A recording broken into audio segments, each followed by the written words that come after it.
नवरात्रि के 7वें दिन भय से मुक्ति प्रदान करने वाली देवी कालरात्रि की पूजा करते हैं।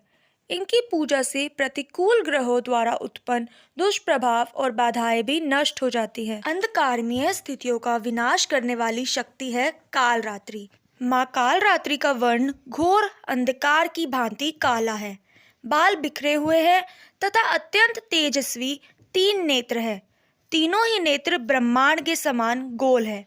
इनकी सांसों से अग्नि निकलती रहती है। इनके गले में बिजली की चमक जैसी एक माला भी होती है। माँ के 4 हाथ होते हैं और चारों हाथों में से 2 हाथ अभय मुद्रा और वर मुद्रा में होते हैं तथा शेष दोनों हाथों में चंद्रहास खंड अथवा हंसिया एवं नीचे की ओर व्रज कांटेदार कटार होती है। माता के तन का ऊपरी भाग लाल रक्तिम वस्त्र से एवं नीचे का भाग बाघ के चमड़े से ढका रहता है। इनका वाहन गधा होता है। माँ कालरात्रि की कथा। प्राचीन समय में शुंभ निशुंभ दैत्यों ने अपने बल से इंद्र का राज्य छीन लिया था और उनके अत्याचार देवताओं पर बहुत बढ़ गए थे। तब देवता मदद मांगने हिमालय पर्वत पर जाकर माँ भगवती की स्तुति करते हैं।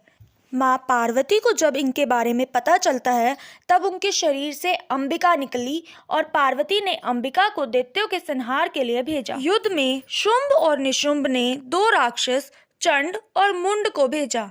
अंबिका देवी ने चंड और मुंड से लड़ने के लिए काली देवी का निर्माण किया और काली माता ने चंड और मुंड का वध कर दिया, इसलिए वह चामुंडा के नाम से भी जानी जाती है। इसके बाद शुंभ और निशुंभ ने रक्त बीज नामक अति पराक्रमी राक्षस को भेजा। रक्त बीज को ब्रह्मा जी से वरदान प्राप्त था कि उसके शरीर से रक्त की बूंद जैसे ही पृथ्वी पर गिरती, तुरंत वैसे ही शरीर वाले बलवान दैत्य पृथ्वी से उत्पन्न हो जाते थे। रक्त बीज हाथ में गदा लेकर इंद्र की शक्ति इंद्री के साथ युद्ध करने लगा। जब इंद्र के शक्ति ने व्रज से रक्त बीज को मारा तो उसका बहुत सा रक्त निकलकर पृथ्वी पर गिरने लगा और उससे उसी के समान रूप वाले बलशाली और पराक्रम वाले योद्धा उत्पन्न हो गए। इस प्रकार कई सारे रक्त बीज वहां रणभूमि में आ गए।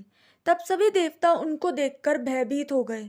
देवताओं को डरा हुआ वह उदास देखकर चंडिका देवी ने काली देवी से कहा, हे चामुंडे, तुम अपना मुख विस्तार से फैला दो। मेरे शस्त्र प्रहार से गिरते हुए रक्त को अपने मुख में पीते जाएंगे। इस प्रकार रक्त से उत्पन्न असुरों का भस्म करती हुई भ्रमण करोगी तो रक्त बीज का संपूर्ण रक्त समाप्त हो जाएगा और रक्त के पृथ्वी पर ना गिरने से नए राक्षस पैदा नहीं हो सकेंगे।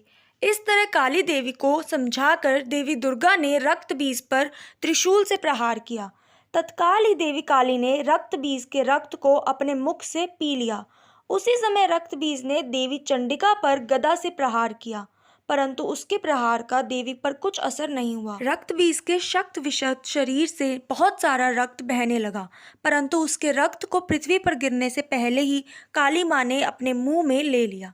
इसके पश्चात चंडिका ने रक्त बीज को व्रज, बाण, खंड तथा रिष्टि इत्यादि से मार डाला। इस प्रकार रक्तहीन होकर रक्त बीज पृथ्वी पर गिर पड़ा और रक्तहीन हो जाने के कारण मर गया। रक्त बीज के मरते ही देवता अत्यंत प्रसन्न हुए। 7वें दिन देवी के इस रूप को गुड़ अर्पित करने से बाधाओं से मुक्ति मिलती है। माँ कालरात्रि का प्रिय पुष्प रात रानी है। माँ कालरात्रि निडरता और निर्भयता का आशीर्वाद देती है।